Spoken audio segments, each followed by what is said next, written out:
Salut à tous, aujourd'hui on se retrouve pour une nouvelle vidéo, donc qui va être avec ma lapine promise, que vous avez déjà vu dans l'autre vidéo. Donc aujourd'hui on va parler de la laisse, ou de la promenade de lapin. Ça peut en inquiéter certains. Il y en a beaucoup de questions sur les lapins. Comment j'ai fait pour promener ma lapine tout le temps. Donc elle a 6 mois, ça fait 3 mois que je l'ai. Donc déjà elle est la fan de la résidence, tout le monde la connaît. Voilà, parce qu'on se promène tous les jours, c'est comme un chien. Je la promène 2 heures par jour. Et elle est en liberté dans toute la maison. Donc voilà, plus sur elle. Aujourd'hui, donc on va aller dans le vif du sujet, promis tu t'arrêtes. On va aller dans le vif du sujet. On va parler de comment j'ai fait pour promener ma promise. Pour promener ma lapine en laisse. Donc promis. Donc déjà j'ai commencé par lui faire découvrir plusieurs endroits. Donc la forêt, un parc avec des enfants, un parc où il n'y a pas beaucoup d'enfants, il y a des personnes âgées, plus. Donc elle adore être au contact des gens, donc ça c'est plutôt pas mal. C'est vraiment une lapine hyper sociable. Donc je vous conseille, parce que si vous avez un lapin qui mord, sachant qu'il y a beaucoup d'enfants, voilà, donc il faut les prévenir avant de leur... voilà, donc elle peut taper de temps en temps, mais c'est juste les grands hommes parce qu'elle s'est fait taper par un homme. Enfin, un grand monsieur, du coup, les grands monsieur, des fois, elles s'en méfient, mais elles ne les tapent jamais. On remarque qu'elle peut, mais c'est très rare. Elle l'a fait qu'une fois. Promise. Voilà. Donc je l'ai récupérée à l'élevage de la cabane à moustache.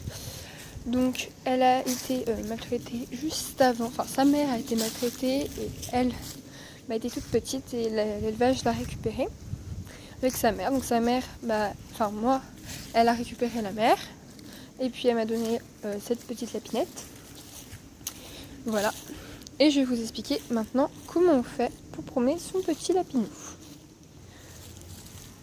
Alors déjà, il vous faut un petit harnais comme ceci, si vous arrivez à le voir. Donc ça, c'est un Julius K9. Donc qui nous permet, qui est un harnais pour chien au départ, mais que j'utilise pour elle parce qu'elle ronge tout le temps ses harnais. Et là, elle peut pas le ronger, donc c'est plutôt pas mal. Une laisse rétractable, c'est très important pour lui apprendre à rester avec nous. Donc une laisse, moi c'est une flexi et un petit boîtier comme ceci. Donc c'est un clicker et ça va vous permettre en deuxième partie de lui apprendre à rester avec vous. Déjà pendant 2 mois, je l'ai laissé faire ce qu'elle voulait. Donc c'est-à-dire que à chaque fois que j'allais en forêt, dans un parc avec des enfants comme je vous l'ai dit, dans un parc avec beaucoup de personnes âgées, ici dans ce parc là où il y a plusieurs sortes de sols, c'est pour ça que je suis revenue là. Donc c'est pour vous montrer un peu. Voilà, il faut aussi qu'elle se promène dans le jardin en laisse, c'est très important. Et il faut lui mettre de temps en temps, au tout départ, le harnais, un peu pendant 1 heure, enfin pendant 20 minutes. Déjà vous laissez 5 minutes le harnais, vous lui enlevez, après ce sera 10 minutes, après ce sera 20 minutes. Et après vous pourrez la sortir. Donc déjà, en tout premier lieu, il y a 2 mois et demi de ça, j'ai commencé à lui mettre le harnais. Elle n'était pas du tout d'accord.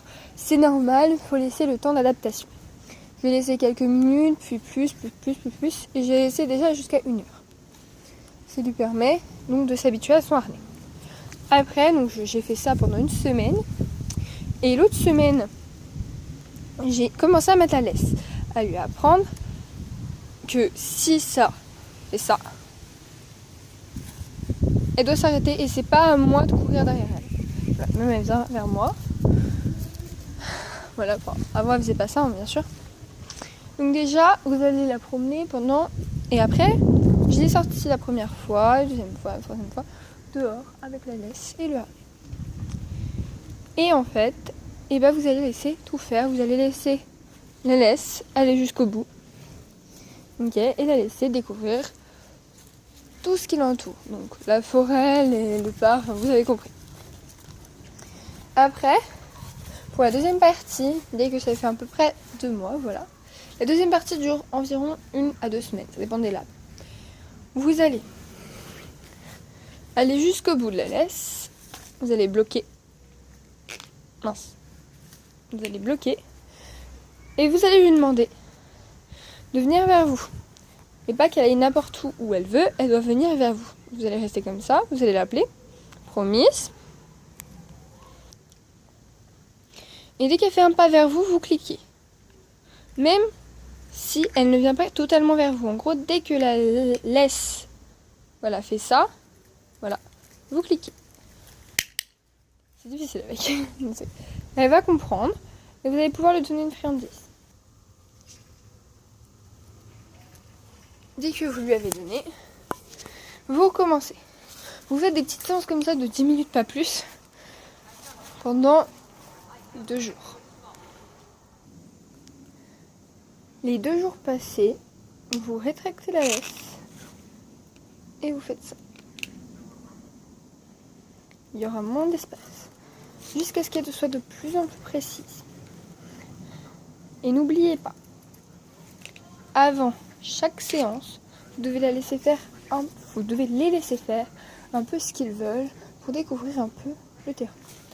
Donc j'aime bien venir ici parce qu'il y a des cailloux, de l'herbe, un coin avec des feuilles, un coin avec une matière bizarre, un coin avec des cailloux, là-bas des petits cailloux fins, un coin avec du goudron. Donc c'est très important qu'ils découvrent beaucoup d'univers. Donc pour s'acclimater, c'est très important. Moi je vais vous laisser, je vais continuer à promener Promise comme d'habitude, donc avec une laisse qui est ici. Je bloque pour l'instant et on y va. Au revoir. Merci à vous.